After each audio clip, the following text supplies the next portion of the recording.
খাল ভরাট, লবণাক্ততা আর পানির সংকটে দীর্ঘদিন ধরে চাষাবাদ থেকে মুখ ফিরিয়ে নিয়েছেন মোংলার অনেক কৃষক। কৃষিজমির পাশের অধিকাংশ খাল ভরাট হয়ে যাওয়ায় সেচের পানি না পেয়ে বছরের পর বছর পরিত্যক্ত পড়ে রয়েছে বিস্তীর্ণ জমি।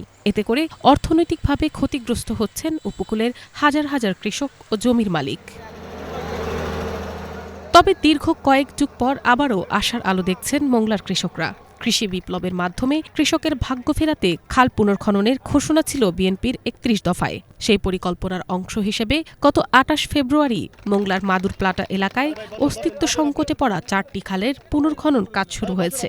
খালগুলো পুনর্খনন শুরু হওয়ায় পরিত্যক্ত পড়ে থাকা জমিতে আবারও চাষাবাদের স্বপ্ন দেখছেন স্থানীয় কৃষকরা। তাদের আশা, খালে পানি ফিরলে কৃষিকাজও ফিরবে পুরোদমে।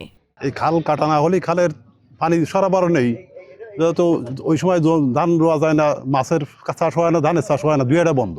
এতে আমাকে এলাকা বিশাল ক্ষতিকর। তারেক রহমানের যে অঙ্গীকার ছিল ৩১ দফা দাবির আলোকেতে এখন এই নূতন ১০-১১ দিনের আগে এই খাল খননের জন্য আমাদের এখানে নূতনভাবে কর্মসূচি হয়েছে। এখন আমরা ধন্যবাদ জানাই। কৃষকরা বলছেন, খালগুলো পুনর্খনন হলে সেচের পানি সংকট অনেকটাই কমবে। এতে ধানসহ বিভিন্ন ফসল উৎপাদন করা সম্ভব হবে। ফলে দীর্ঘদিনের অভাব অনটন থেকে মুক্তি পেতে পারে উপকূলের কৃষক পরিবারগুলো। অনেক সমস্যা হয়েছিল, যাতে কৃষি বা চিংড়ি মাছের চাষ বা অন্য অন্য কৃষি উন্নয়নের জন্য অনেক কষ্ট হয়েছিল। এই জন্য খাল যদি হয়, পানি সরবরাহ হয়, তাহলে অনেক কৃষি হবে। যারা খালের দায়িত্ব নিয়েছেন তারা যেন সুন্দরভাবে খাল খনন কর্মসূচি পালন করেন, আমরা তাদের কাছে এই গ্রামবাসীর পক্ষ থেকে আশাবাদ ব্যক্ত করি। কৃষি কর্মকর্তারা বলছেন, খাল পুনর্খননের মাধ্যমে উপকূলীয় এলাকায় কৃষি উৎপাদন বাড়ানোর বড় সম্ভাবনা তৈরি হয়েছে। সঠিকভাবে প্রকল্প বাস্তবায়ন হলে আবারও কৃষিতে ফিরতে পারবেন অনেক কৃষক। মংলা উপজেলার সাধারণত কৃষির ক্ষেত্রে বড় সমস্যা হচ্ছে পানির ঘাটতি এবং লবণাক্ততা। বড় মৌসুমে সাধারণত অনেক জমি পতিত থাকে শুধু পানির অভাবে। এখন বর্তমান মাননীয় প্রধানমন্ত্রীর যে মহতী উদ্যোগটা নিয়েছেন খাল খননটা, এর ফলে তারা সহজেই পানির মাধ্যমে বড় চাষাবাদ করতে পারবে এবং কৃষির যে পতিত জমিগুলো ছিল এটা সহজেই চাষাবাদের আওতায় চলে আসবে।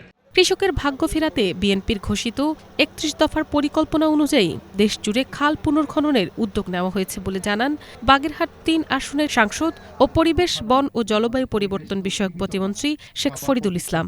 এ সময় তিনি প্রভাবশালীদের দখলে থাকা খালগুলো দখলমুক্ত করার কথাও জানান।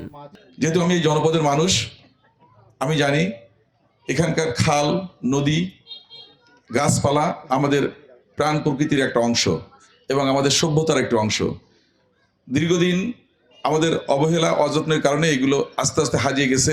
আজকের এই যে এই প্রকল্পটা যদি বাস্তবায়ন হয়, সুপেয় পানি অর্থাৎ মিষ্টি পানির প্রবাহ যদি এখানে নিশ্চিত করা যায়, তাহলে এখানে অসংখ্য মানুষের কর্মসংস্থান হবে। কিন্তু সুতরাং আমি মনে করি এটা একটা চমৎকার উদ্যোগ এবং আমাদের চেষ্টা করতে হবে রেকর্ডকৃত যত খালগুলো আছে সেগুলো আস্তে আস্তে আমাদের খনন করতে হবে। উপকূলের ভরাট খালগুলো আবারও পানিতে ভরে উঠলে বদলে যেতে পারে মোংলার কৃষিচিত্র, আর সেই সঙ্গে ঘুরে দাঁড়াতে পারে হাজারো কৃষক পরিবারের ভাগ্য। এমনটাই মনে করছেন সংশ্লিষ্টরা। Banglavision news desk.